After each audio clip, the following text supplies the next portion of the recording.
Now you notice that whenever I have repeated notes, I'm not going to make them the same loudness, so it's not, right? So I want to do something with it to make it interesting. I have some choices. I can make the first one loud, quiet, and get loud again. Do you see what I just did? Yeah. Or I can start quiet. You see what I'm doing? Yeah. Any one is correct, but playing every one equal. Yeah. It's gonna get really boring. Boring and monotonous, right? So let's do something with the music. Where is it going? Right? Da da da da da da da da. What's the high point in that? Yeah, when it goes up, right? Yeah. So.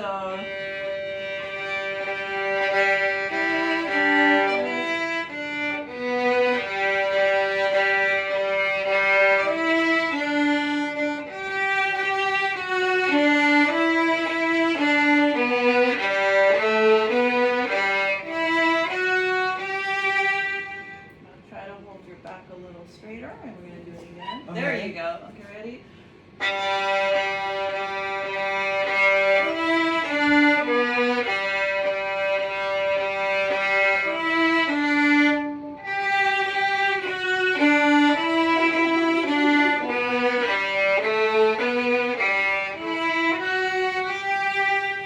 Much better. Doesn't that feel like more like music? Yeah, that's the music. Yeah. Yeah. So practicing in different parts of the bow and making sure that you play whole bows, those are part of your exercise time. So if I were to write up a lesson, a practice plan. Yeah, we're gonna have to stop in a moment, but that's I would actually. So this was something that one of my students brought, and I've actually been using it a little bit. So very, very important that you listen to music. You know that. You probably do, right? Yeah. A warm-up exercise. So it's usually good not to start necessarily writing on scales, but just something that you enjoy playing that you can start, just pick up your violin and play something, and I do start often with scales. But, you know, whatever it is that's your warm-up exercise, right? Then you want to pick a part of your playing that you want to improve. So, okay, I'm working on my bow right now. Okay, I'm going to do whole bows. I'm going to have loose fingers. Now I'm going to do it again. I'm going to make sure that my thumb is loose, that I'm in tune. So each time you play now, you're working on a part of your technique, right? You also want to start a list of pieces that you enjoy playing that you don't need to look at the music. Okay, so that needs to be part of your practice where you can just focus on the musical part of it. You can listen, you can focus on your technique, and you're not looking at reading the notes, you're just focusing on your playing. And then it's also good to have a piece of music that you're working on from reading the music so that you are practicing the skill of sight reading. You know, something you haven't seen before, you know, try to see how well you can play that. So there's so many different parts to a practice, and I notice that I tend to have two types of students. I have the students who all they want to do is play the music.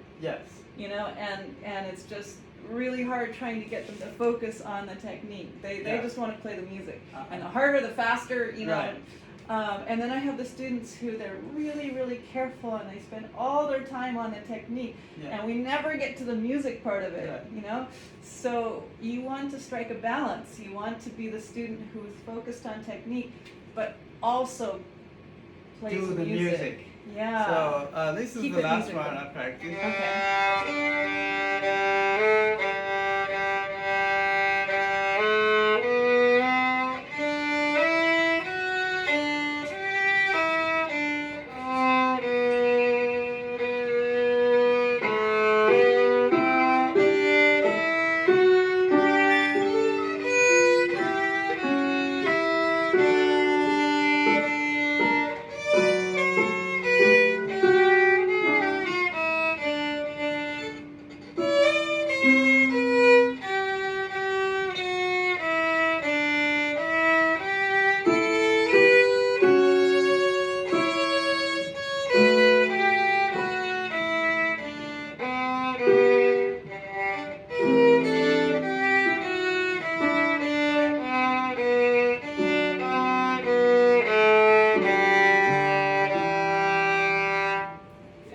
some round notes. Accompaniments in here are really strange sometimes. Oh.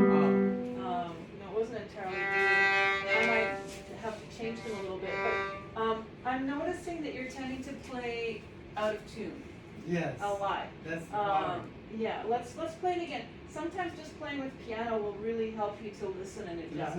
Let's do it one more time. Oh, 1, 2, 3, 4.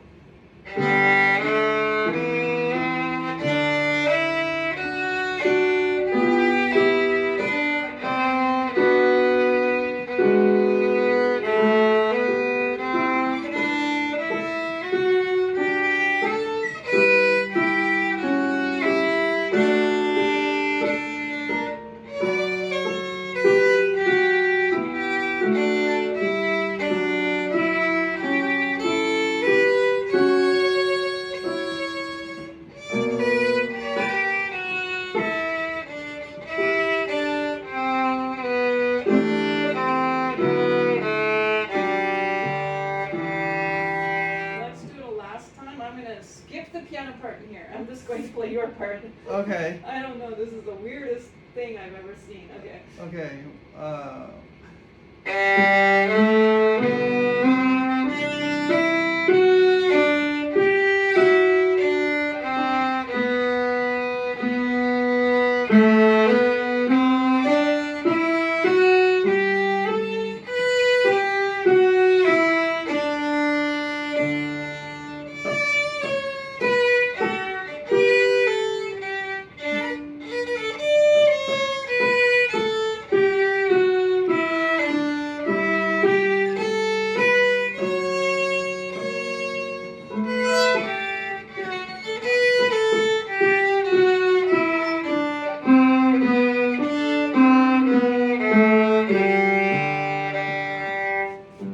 So question, this one is like a raised saw, raised. It is. So it's not supposed to be the regular.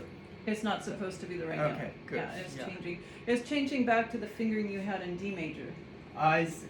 Yeah. Adding that C sharp in. And this one there is no this sign. So now we're in C major. So this is C major. Yeah. Oh, okay. So C major and G major. So any scale that starts from an open string, like D major, right? Yeah. D major, has the same fingering. It has 2 and 3 close together.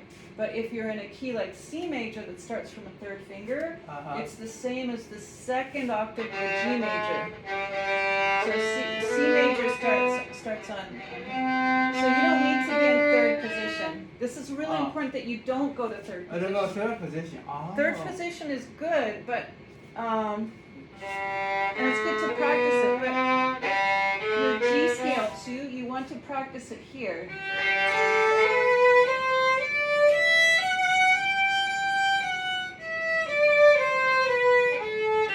You're practicing a scale starting from your 3rd finger. It prepares you for the G major in the 2nd octave on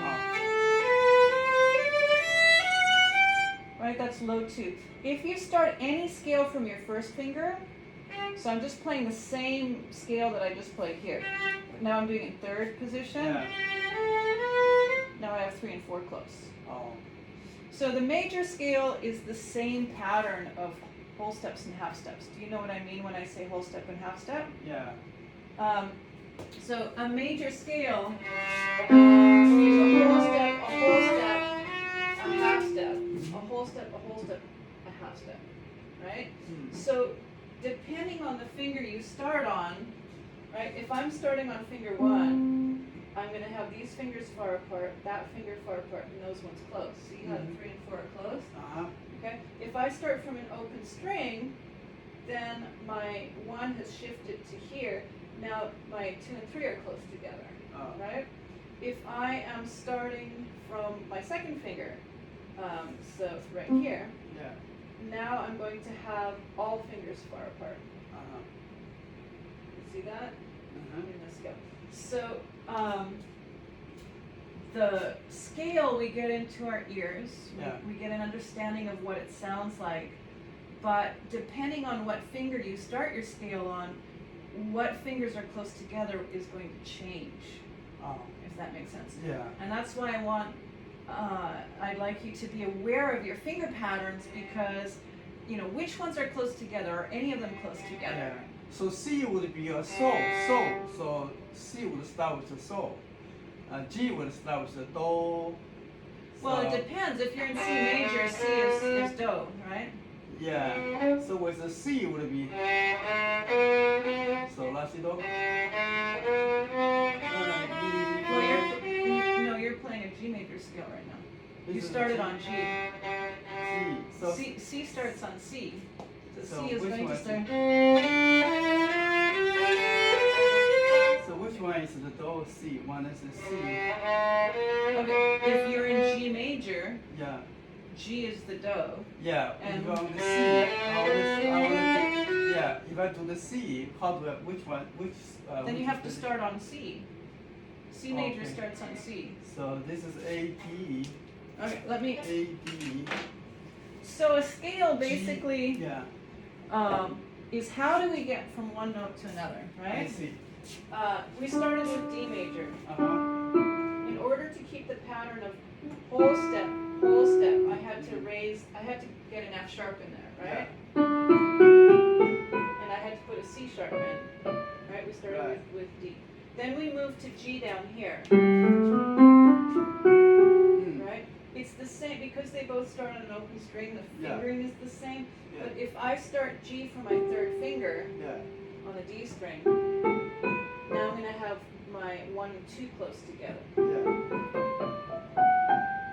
Okay, but now we're moving down to C. It also starts with the third finger, and we're playing the C scale. So you have to start on C. You have to start there. C. Oh. So now you're playing G. Oh. Hold on. On your G string, play fingers. C. This is C. No, that's B. A, B, C. Now start your scale there. I see. But no. Start your scale there. Do not go anywhere. Now C, D, E, F. From here. Now how do I do? C, up to the D string. You gotta lower that. Lower it.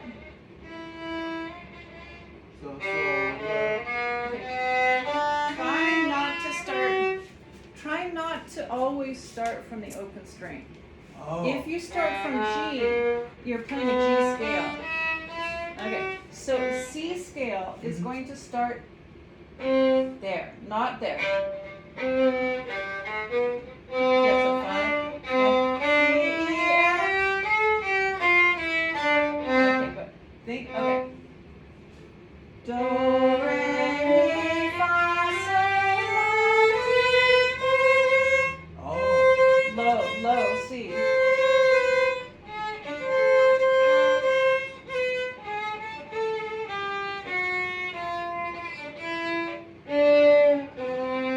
That's it.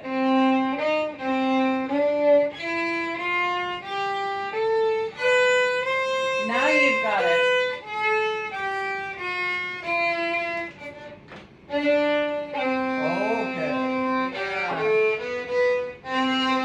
I don't have to change the finger position, just go up. Yeah.